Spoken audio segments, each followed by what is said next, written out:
చేతులెత్తి ఎన్నుకునే పద్ధతి నుంచి ఓటు వేసే పద్ధతి వరకు ఒకే కుటుంబాన్ని సర్పంచ్ పదవి వరిస్తోంది. మెదక్ జిల్లా యూసుఫ్పేటలో 1954 నుంచి ఇప్పటి వరకు మొదటి సర్పంచ్ శివరామరెడ్డి వారసుల్ని గ్రామస్తులు ఏకగ్రీవంగా ఎన్నుకుంటూ వచ్చారు. ఈసారి సర్పంచ్ పదవి జనరల్ కేటగిరీ మహిళలకు రిజర్వ్ కావడంతో తరతరాలుగా ప్రజాసేవ చేస్తున్న ఆ కుటుంబం నుంచి ఓ మహిళను గ్రామస్తులు ఏకగ్రీవంగా ఎన్నుకున్నారు. మా మామయ్య సర్పంచి, మా చిన్న మామయ్య సర్పంచి, నేను సర్పంచ్గా ఏకగ్రీవంగా ఎన్నుకోబడ్డాను. మా ప్రజలంతా నన్ను ఏకగ్రీవంగా ఎన్నుకున్నారు.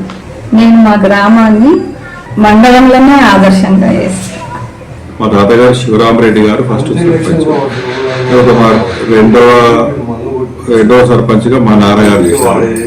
తర్వాత మా మూడవ సర్పంచ్ మా బాబాయ్ నారాయణ రెడ్డి గారు చేశారు. ఓసీ ఉమెన్ వచ్చింది. ఓసీ ఉమెన్ వస్తే గ్రామస్తులందరూ వచ్చి నువ్వు ఉండండి, ఉమెన్ మేము యునానిమస్ ఇస్తామని అందరు ఏకగ్రీవంగా చెప్తే మేము యునానిమస్గా ఇవ్వడం జరిగింది. ప్రజలకు సేవ చేయాలని మాకు సంకల్పంతో మేము చేస్తున్నాం.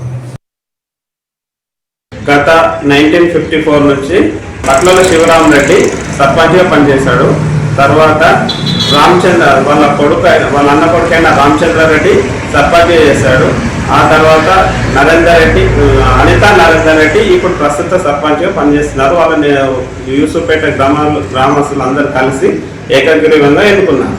ఇది 3వ తరం సర్పంచ్గా ఎన్నుకోవడం 3వ తరం. వారు చేసిన సేవలే మా ఊరికి అభివృద్ధి, వాళ్ళని ఏకగ్రీవంగా ఎన్నుకున్నాం. పాతతరం నాయకులైనటువంటి శివరామరెడ్డి గారు యూసుఫ్పేట గ్రామానికి మొట్టమొదటి సర్పంచ్గా ఎన్నికైనారు.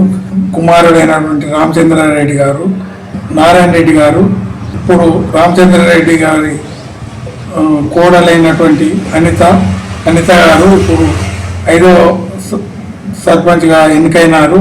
వాళ్ళ తరంలో 3 తరాలకు చెందిన వారు ఆ యూసుఫ్పేట గ్రామానికి చెందిన ప్రజలకు సేవ చేస్తున్నారు.